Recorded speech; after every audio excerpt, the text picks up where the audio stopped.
Krishna district కంసాలదేవి అనే ప్లేస్లో సాగర సంగమం జరుగుతుంది. కృష్ణా నది టోటల్గా 1400 కిలోమీటర్ల జర్నీ చేస్తుంది. ఇక్కడ ముఖ్యంగా చెప్పేది ఏంటంటే ఇటువైపుగా 16 కిలోమీటర్లు జర్నీ చేసినట్లయితే శ్రీ అక్క మహాదేవి కేవ్స్కి వెళ్ళవచ్చు. విన్నారా పేరు అక్క మహాదేవి? ఆమె కర్ణాటక ఆడపడుచు. 12వ శతాబ్దంలో ఈ మల్లికార్జున స్వామిని వివాహం చేసుకోవాలనే సంకల్పంతో కర్ణాటక నుంచి కాలినడకన వ్యవస్థగా నడుచుకుంటూ వచ్చి ఇక్కడ భ్రమరాంబ మల్లికార్జున స్వామిని దర్శనం చేసుకుని దాదాపు 1,00,000 సంవత్సరాల క్రితం ఏర్పడే కేవ్స్ లో కొన్ని సంవత్సరాల పాటు తపస్సు చేసింది. ఆమె తపస్సుకు ప్రతిరూపంగా భ్రమరాంబ మల్లికార్జున స్వామి దర్శనం ఇచ్చి శివలింగం ఒకటి వెలిపించారు గృహం లోపల. శ్రీశైలంలో ఉండే లింగాన్ని జ్యోతిర్లింగం అంటారు. ఆ కేవ్స్ లో ఉన్న లింగాన్ని స్వయంభులింగం అంటారు. శ్రీశైలంలో ఉన్న జ్యోతిర్లింగానికి వేల రూపాయలు ఖర్చు పెట్టి మనోభిషేకం చేస్తాం. కానీ ఆ కేవ్స్లో ఉన్న లింగానికి ఎవరు అభిషేకం చేయరు. న్యాచురల్ గా ప్రకృతి సిద్ధంగా ఒక్కో డ్రాప్ లింగం మీద పడుతూ ఉంటుంది. 365 డేస్ అభిషేకం జరుగుతూనే ఉంటుంది. ఇదే dam. Srisailam dam plus Srisailam project అంటుంటారు. కానీ మీకు ఒరిజినల్ నేమ్ వచ్చేసి నీలం సంజీవ్ రెడ్డి సాగర్. ఆయన ఆంధ్రప్రదేశ్ రాష్ట్ర ముఖ్యమంత్రిగా రాష్ట్రపతిగా చేశారు.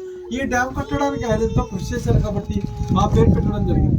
డ్యామ్ డిజైనర్ మక్షకుండ విశ్వేశ్వరయ్య 1963 నుంచి 1983 వరకు 20 ఇయర్స్ పట్టింది డ్యామ్ కట్టడానికి. ఫారెస్ట్ వచ్చి Nallamala forest. Present water level 860 feet. చెట్ల మొదలు దాకా వచ్చిందంటే 885 metres. 215 TMC water capacity. Right side మనం బిల్డింగ్ కనపడుతుంటుంది. వచ్చేసి రైట్ సైడ్ పవర్ ఆంధ్రప్రదేశ్.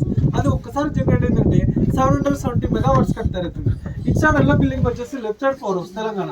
ఇది ఒక్కసారి జనరేట్ అయిందంటే 900 మెగావాట్స్ కట్టేరుతుంది. ఈ ప్లేస్ మధ్య పాతాళ గంగా అంటారు. కాశీ నుంచి గంగా నది అంతర్వాహినిగా భూగర్భ జలాల కింద ఇక్కడ ఉద్భవించింది. అందుకే ఈ ప్లేస్ కంతా పవిత్రత. మెయిన్ టెంపుల్ లో దర్శనానికి వెళ్ళేటప్పుడు పెద్ద నంది ఒకటి చూసారు కదా, ఆ నందిని వచ్చేసి శనగల బసవన్న అంటారు. అలాంటి నంది ఎగ్జాక్ట్ ఈ బోట్ కింద ఈ సరౌండింగ్స్ లో ఒకటి ఉంది. ఈ నందిని ఉబ్బిలి బసవన్న అంటారు.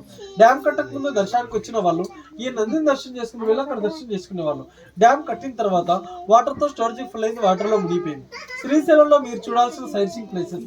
అక్కడ కొండ మీద గోపురం కనపడుతుంది చూడండి. అది వచ్చేసి ఛత్రపతి శివాజీ మ్యూజియం.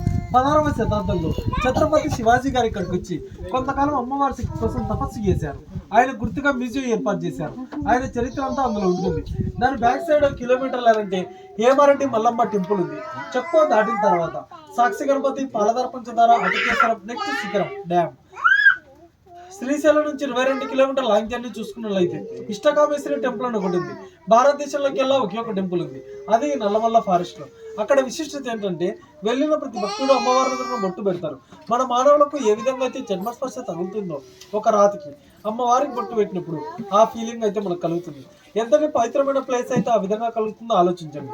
మీరు అక్కడికి వెళ్ళాలనుకుంటే శిఖరం దగ్గర టికెట్ తీసుకోవాలి. ఒక్కొక్కరు 1000 రూపాయలు ఛార్జ్ చేస్తారు. 1 డే బిఫోర్ ముందే టికెట్ బుక్ చేసుకోవాలి. మీరు ఇదినే ఉంటారు. ఈ పాతాళంలో స్నానం చేసిన, ఈ నెల తలమించనుకున్న చేసిన పాపాలు పోతాయి.